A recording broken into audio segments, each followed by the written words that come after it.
Out की पाठशाला। देखिए आज हम करें क्वेश्चन नंबर 11। आपको कह रहे हैं in triangle ABC and triangle DEF, AB equal to DE, AB parallel DE, BC equal to EF, BC parallel EF, vertices A B and C are joined to the vertices DE and F respectively.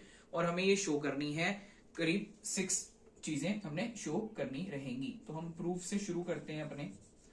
सबसे पहले आपको ना given क्या है कि A B D E के बराबर है, ए बी डी ई के पैरेलल है, बी सी ई एफ के बराबर है, बी सी ई एफ के पैरेलल है।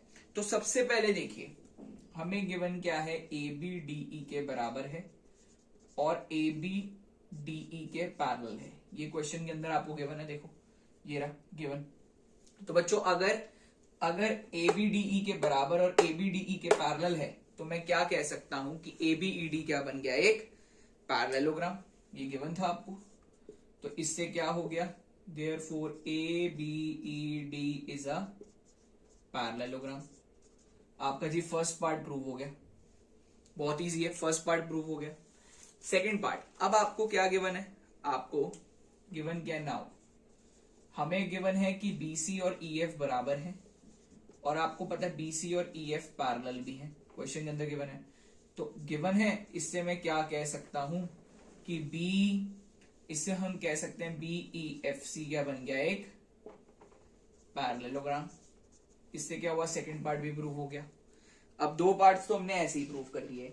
अब स्टूडेंट्स आप देखिए, अब आप क्या देख रहे हैं, ध्यान से समझना। आप लोगों को ना थर्ड पार्ट के लिए क्या करना है, एडी पैरेलल सीएफ और AD equal to CF prove करना है। इनके ब्रैकेट में आप लिख सकते हो, one pair of opposite side is both equal and parallel then it is a parallelogram. ठीक है जी। अब हम लोगों को क्या पता है कि अगर ए बी ई डी एक पैरेललोग्राम है, अगर ए बी ई डी एक पैरेललोग्राम है तो उसके अंदर ए बी ई डी के पैरेलल होगा, ए डी बी ई के पैरेलल होगा। तो इस चीज का मैंने यूज करा, मैं नाउ क्योंकि हमें पता है ए बी ई डी एक पैरेललोग्राम है तो हम बोल सकते हैं कि ए डी बी ई के पैरेलल होगा और ए डी बी ई के बराबर भी होगा। कहां काम आएगा भी आपको पता लगेगा। हमें पता लग गया बीई एफ सी एक पैरेललोग्राम है तो हम बोल सकते हैं बीई सी एफ के बराबर और बीई सी एफ के पैरेलल, बीसी ई एफ के बराबर और बीसी ई एफ के पैरेलल। तो इस चीज का हम यूज कर रहे हैं। देखो जी, हम क्या बोल रहे हैं कि सी एफ पैरेलल है बीई के और सी एफ इक्वल है बीई के। अब आप लोग इससे आपको क्या पता लगता है, इससे आपको क्या पता लगता है, इसका रीजन लिख देना कि A B E D and B E F C is a parallelogram. अब इससे क्या पता लगा, सर बीई ए डी के पैरेलल है, बीई सी एफ के पैरेलल है। अगर बीई ए डी के पैरेलल है, बीई सी एफ के पैरेलल है तो देयरफॉर एडी और सीएफ भी आपस में पैरेलल होंगे। एंड अगर बीई एडी के बराबर है, बीई सीएफ के बराबर है तो एडी और सीएफ भी आपस में बराबर होंगे। और इससे आपका थर्ड पार्ट प्रूफ हो जाता है। अब आप लोगों को क्या पता है, अब आप लोगों को क्या पता है कि अगर एडी सीएफ के पैरेलल है और एडी सीएफ के बराबर है तो इससे हम क्या कह सकते हैं कि ए सी एफ डी क्या बन गया, एक पैरेललोग्राम बन गया। इससे आपका फोर्थ पार्ट भी प्रूव हो गया। अब चलते हैं हम फिफ्थ पार्ट पे। अब हमें पता, अगर ACFD एक पैरेललोग्राम है, अगर ACFD एक पैरेललोग्राम है तो ADCF के बराबर होगा, ACDF के बराबर होगा। अरे वाह, क्योंकि opposite sides of parallelogram equal होती हैं तो हम बोल सकते हैं कि ACDF के बराबर होगा opposite sides of a parallelogram. इससे आपका फिफ्थ पार्ट भी प्रूव हो गया। Now moving on to the last part which is sixth part. और सिक्स्थ पार्ट तो प्रूव करना और आसान है। आपको नजर आ रहा है क्वेश्चन, आपको कह रहा है ट्राइंगल की बात, तो आप गए ट्राइंगल के अंदर, इन triangle ABC and triangle DEF. ठीक है जी। एबीसी और डीईएफ के अंदर आप क्या देखते हैं कि एबी जो है वो डीई के बराबर होगा, एबी डीई के बराबर होगा। एबी डीई के क्यों बराबर होगा, क्योंकि ये ऑपोजिट साइड्स हैं पैरेललोग्राम की। एबी ईडी पैरेललोग्राम के ऑपोजिट साइड्स इक्वल होती हैं। सिमिलरली बीसी ईएफ के बराबर होगा, बीसी ईएफ के बराबर होगा। क्यों, क्योंकि ये बीईएफसी साइड पैरेललोग्राम के ऑपोजिट साइड्स हैं। सिमिलरली एसीडीएफ के बराबर होगा, एसीडीएफ के बराबर होगा। क्यों होगा, क्योंकि वो एसीएफडी पैरेललोग्राम के ऑपोजिट साइड्स हैं। तो इनके लिए सबके लिए कॉमन चीज क्या लिख दी मैंने, opposite sides of a parallelogram. Okay students, इससे क्या हुआ, इससे आप क्या डिड्यूस करते हैं कि ट्राइंगल एबीसी जो है वो ट्राइंगल डीईएफ के कॉन्ग्रेंट हो गया। ABC is congruent to DEF by S S S congruency rule. इससे आपका लास्ट पार्ट भी प्रूव हो जाता है, hence sixth part is proved. Now moving on to students question number 12 and it's an important and must question. Students question number 12 it's a must question। कह रहे ABCD से trapezium in which AB parallel CD and AD equal to BC और हमें show करनी है चीजें। अब देखिए ABCD के पैरेलल आपको क्वेश्चन के अंदर गिवन है और AD BC के बराबर आपको गिवन है, यानी नॉन पैरेलल साइड्स इक्वल है। अब इस क्वेश्चन को करने के लिए ना हमने सबसे पहले क्या करी है, एक छोटी सी कंस्ट्रक्शन करी है। क्या हमने ड्रॉ करा है, कंस्ट्रक्शन के अंदर हमने क्या करा है, ड्रॉ करिए CE parallel to AD, CD parallel to AE और हमने ज्वाइन कर दिया है BE को। तो देखिए स्टूडेंट्स अब हम क्या कर रहे हैं, देखिए प्रूफ के अंदर सबसे पहली चीज मैंने ये बोली, क्योंकि ABCD ट्रेपीजियम है तो ABDC के पैरेलल होगा।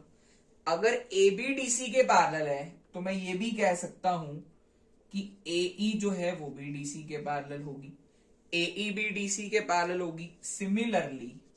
सिमिलरली मैं ये भी बोल सकता हूं कि CE AD के पैरेलल होगा, CE AD के पैरेलल। अगर ऐसा है तो AECD क्या बन गया, एक पैरेललोग्राम। AECD क्या बन गया जी, एक पैरेललोग्राम। अब नाउ हमें क्या पता है, अब हमें क्या पता है चीजों के अंदर, जरा समझें। अब हमको ना ये चीज पता है कि ADCE के बराबर है, ADCE के बराबर है, क्योंकि AECD एक पैरेललोग्राम है तो हम ADCE के बराबर बोल सकते हैं। अब ADCE के बराबर है, पर हमें क्वेश्चन ने बोला है कि AD तो BC के बराबर है। मैं बोल रहा हूं ADCE के बराबर है, बट क्वेश्चन ने बोला है कि AD जो है वो BC के बराबर है। तो ये वाली चीज भी AD के बराबर, ये वाली चीज भी AD के बराबर, दोनों चीजें आपस में बराबर हो जाएंगी। यानी इससे क्या पता लगेगा कि CE जो है वो BC के बराबर हो जाएगा। अब CE BC के बराबर होने से हमें क्या फायदा होगा, आपको नाउ आपको एक ट्राइंगल नजर आ रहा है CBE। इस CBE ट्राइंगल के अंदर क्योंकि CB CE के बराबर है, कहां से आया, प्रूव्ड अबव, तो हम एंगल 1 को एंगल 2 के बराबर बोल सकते हैं। क्यों, क्योंकि angles opposite to equal sides are equal. इससे क्या फायदा होने वाला है, देखिए नाउ हमें पता है कि एंगल 1 और एंगल 3 को जब आप जोड़ेंगे तो बनेगा 180 डिग्री, लीनियर पेयर बनेगा 180 डिग्री। आप एंगल 2 और एंगल 4 को जोड़ेंगे तो भी आएगा 180, क्यों, को इंटीरियर एंगल्स। कहानी नंबर 1, कहानी नंबर 2। तो हम बोल सकते हैं कहानी नंबर 1 और कहानी नंबर 2 को अगर इवेलुएट किया जाए, यानी हमने बोला मैडम फ्रॉम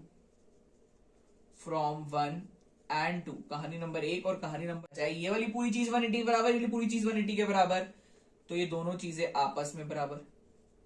अब आपको क्या पता है, एंगल 1 और एंगल 2 तो बराबर है, तो कट गए। तो आ गया angle 3 equal to angle 4। Angle 4 है एंगल A और एंगल 3 एंगल B, यानी इससे क्या डिराइव होता है कि एंगल A एंगल B के बराबर होगा, which is your first part. Now similarly moving on to the second part.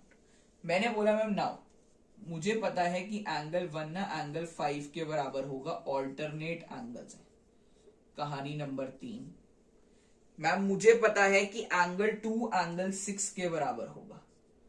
क्यों होगा, क्योंकि ये ऑपोजिट एंगल्स है पैरेललोग्राम के। कहानी नंबर 4, तो मैं बोल सकता हूं फ्रॉम 3 and 4 हमें एक चीज पता है कि 1 और 2 आपस में बराबर है। 1 5 के बराबर है, 1 और 2 आपस में बराबर है, तो 5 और 6 भी तो आपस में बराबर हो जाएंगे ना। एंगल 5 कौन सा है, एंगल C, और एंगल 6 कौन सा है, angle D। This is your second part. हमारे 2 पार्ट प्रूव हो गए, यहां पर हो गया हमारे पास फर्स्ट पार्ट और यहां हो गया हमारे पास second part prove. Now moving on to the third part, which is triangle ABC को आपने पैरेलल कॉन्ग्रेंट दिखाना है BAD के। तो स्टूडेंट्स देखिए हम यहीं पे कर रहे हैं, देखो हमें ना ट्राइंगल ABC और BAD में बात करनी है, तो हमारे पास अभी बहुत स्पेस है। हमने कहा in triangle ABC and triangle BAD। अब मुझे ABC और BAD के अंदर क्या नजर आता है, ABC और BAD के अंदर अगर आप ध्यान से देखेंगे तो आप लोगों को नजर क्या आएगा कि बीसी और एडी इक्वल है। क्यों? क्वेश्चन के अंदर थी कि बीसी एडी के बराबर है, क्वेश्चन के अंदर गिवन था। नेक्स्ट चीज एंगल 3 इक्वल टू एंगल 4 जो मैं अभी अभी लेकर आया हूं। एंगल 3 इक्वल टू एंगल 4 मेरा प्रूव्ड अबव है। और अगर एक आखिरी चीज मिल जाएगी तो काम बन जाएगा। अब आखिरी चीज क्या लें, आखिरी चीज क्या लें, वो आखिरी चीज हम यहां लिखेंगे। आखिरी चीज मुझे क्या नजर आ रही है कि AB और AB कॉमन है, यानी AB equal to BA common. जब तीन चीजें हो जाती हैं तो हम बोलते हैं that triangle ABC is congruent to BAD by SAS congruency rule, और जैसे ही आप ये दो ट्राइंगल्स कॉन्ग्रेंट करेंगे ना, आपका थर्ड पार्ट तो प्रूव होगा, साथ साथ फोर्थ भी हो जाएगा। कैसे? क्योंकि ABC ट्राइंगल के अंदर आता है AC और BAD ट्राइंगल के अंदर आता है BD, ये दोनों इक्वल हो जाएंगे बाय CPCT, और हेंस आपका पूरा क्वेश्चन प्रूव हो गया। Hence prove. This is your important and must question. Thank you students, thanks for watching this video. इस वीडियो को लाइक, शेयर एंड सब्सक्राइब जरूर करें। Thank you students, bye bye.